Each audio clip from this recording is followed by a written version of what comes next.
Hello singing friends, welcome back to my channel. It's Miki here, your friendly neighborhood singing coach.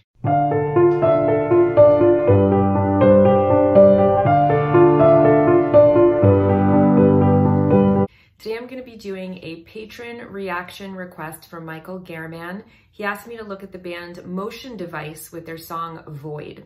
Motion Device is a Canadian family band fronted by Sarah Menudakis on vocals, Josh Morocco, their cousin, on guitar, Andrea Menudakis on bass, keys, and David Menudakis on drums. Recently, they disbanded and then reformed as a three-piece, and I haven't heard any of their music from this new iteration, but this song that I'm going to be listening to today is back from when they were a four-piece, and it is off of their record, MD4, which was their fourth studio album. Michael was kind enough to include the lyrics to this song, so I'm going to read them to you before we get started. Separation from what's wrong and right. No need to talk it out. When it's so real, I can't adapt. So I go on my way, too damn hard to relate. Isolation, nothing's ever easy. So you're telling me, even though you can't see from the bottom of your heart, that I can't let myself go. So I go on my way, too damn hard to relate. It's too damn hard to escape. I had enough. I swear you're breaking up and I don't want to miss a thing. Irresistible, dragging me to the stage. How about you close your eyes and picture my pain so I go on my way. It's so damn hard to relate. I had enough. I swear you're breaking up and I don't want to miss a thing. It doesn't mean a single thing, but I don't want to miss a thing. Nothing's ever the same, so damn hard to relate. So to me, this sounds like a breakup and how difficult it is to walk away, but how necessary as well, especially when you don't feel like you're being heard or like understood. So that line, it's so damn hard to relate, I think kind of speaks to that fundamental feeling that people don't really see who you are, like understand where you're coming from, and how frustrating that can be, especially in intimate personal relationships. But I think this could be read a lot of different ways and could possibly be about something completely unrelated to personal relationships, but that's just the way that I read it on my first pass. All right, so before we get started, as usual, I'll be pausing the playback at least once, probably more than once, since their songs tend to be pretty long, just so that the copyright holder doesn't block or flag my video. And I'm putting the link to the Uninterrupted video in the description box below, as well as all of my relevant links if you want to take my singing or piano self-paced courses, or if you want to get in touch with me about scheduling a one-on-one lesson, and the two ways that you can get me to react to a band or song of your choosing. Those are through PayPal or Patreon. All right, so with that out of the way, let's jump right in here and listen to Motion Device with their song Void.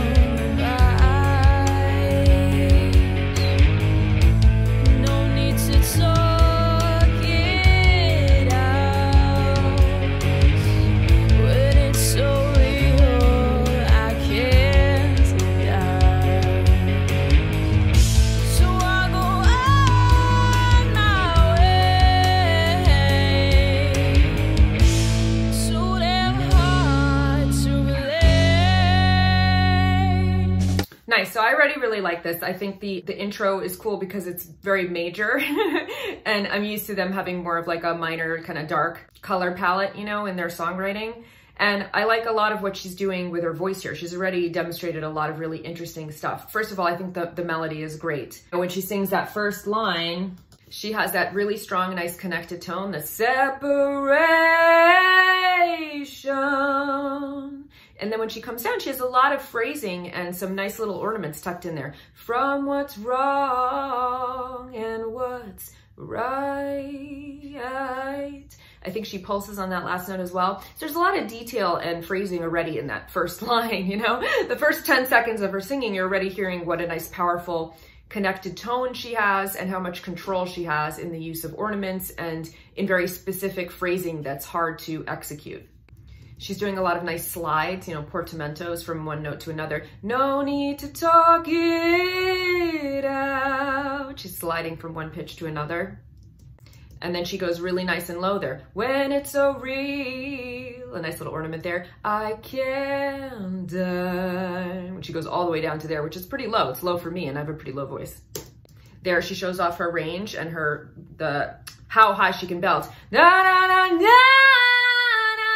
na. Another nice little ornament there, that walk down of 3 notes. She's got that pulse again. Relate. So ready, I really, really love it. Her voice sounds amazing.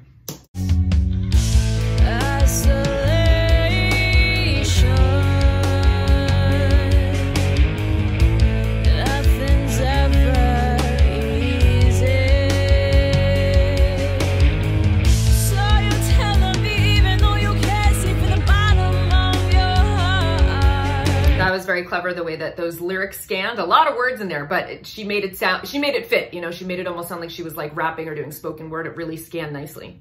That I can't let myself go.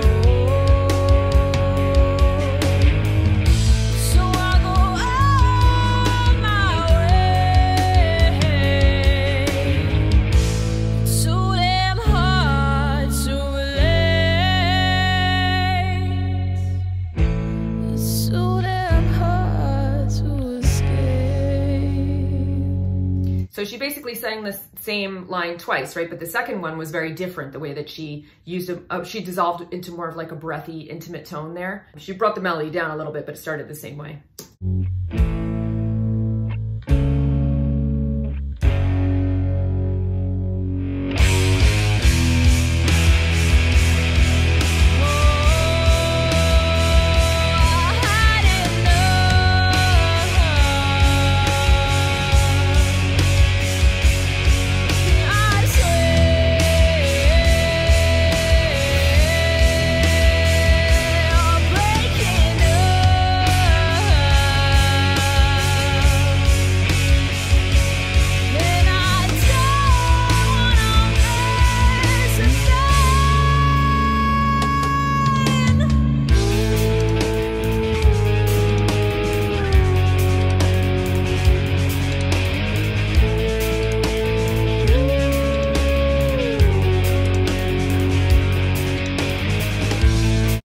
So some really, really nice, complicated drumming there by David. I liked the long sustained notes on the chorus. And then I really like this part that's like much more, she's showing off a different part of her voice here, right? That very, very nice, breathy, ooh, ooh. It's much different than that belted chest voice that she's using on the verse and the choruses.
had a nice long solo. I liked the bends in there and some, you know, some virtuosic arpeggios. I think it fits the song very, very nicely. I really, really like the way that she's showing off that power in her voice on the chorus. She's got those long sustained notes, and she was also bending with those portamentos, so I think it's nice that Josh mirrored those bends in his guitar part as well.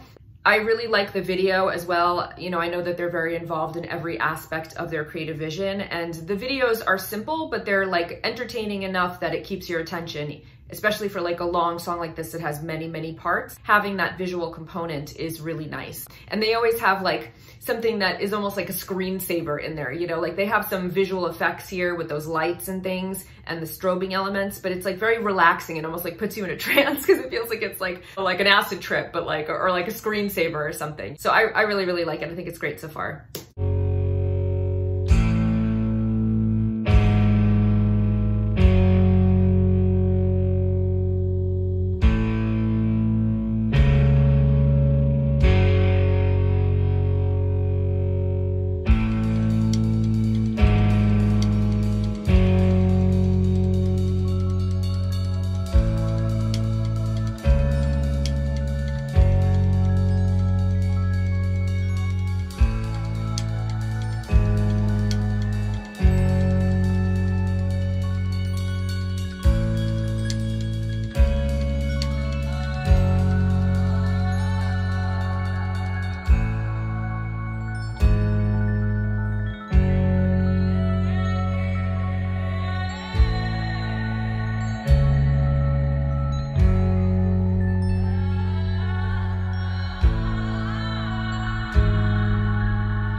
Cool, so I like that it faded out on that more like dreamlike sequence in the end, and you could hear those nice improvisatory vocal lines that Sarah was playing around with, and her voice was more echoey and distant. I really liked that keyboard sound that made it feel a little bit more fantastical. Very pretty. You know, I really appreciate about this band that their songs are really long, which I think could be off-putting to some people, especially in this moment of low attention spans and how much content there is to kind of view and be distracted by. But I think they're really well thought out and structured. And even though they're very long, they have a lot of development in them in a lot of different sections, and everything goes together well. So if you're willing to like commit to really sitting through the experience and just like letting it wash over you, I think it's really entertaining and really well done. It's definitely not boring. Every part makes sense. Like, I think you could have taken the first 4 minutes of the song and that would have been like a really satisfying pop rock song. But then they had a great guitar solo section, and then they had that great fade out on that dreamlike sequence, and it all kind of makes sense. Yeah, I really like the complexity of it. I think that Andrea is a very intelligent writer. I think she's the one that's responsible for really doing most of the songwriting, and obviously a very talented player. And then I also think that Sarah has a great voice, and she's very inventive with the way that she uses it. And she uses a lot of nuance and subtlety and is doing a lot of really complicated stuff. So I was really impressed with her vocal chops in this song and how inventive she is. You know, she's constantly trying different melodic lines and different ornaments and improving different things so that she's never singing something the same way over and over again. That might take away a little bit from the accessibility of like the pop hook sometimes in their songs, but there's just a lot there, and you really have to like, this is a band that I would say would probably require multiple listens, you know, and that you'd probably discover something new every time you listen to one of their songs. So I really love it. I'm really appreciating them more and more the more I learn about them. So thank you for the recommendation, Michael. I hope that you enjoyed my analysis, and I'll see you guys here next time. Until then, take care. And of course, happy singing. Bye.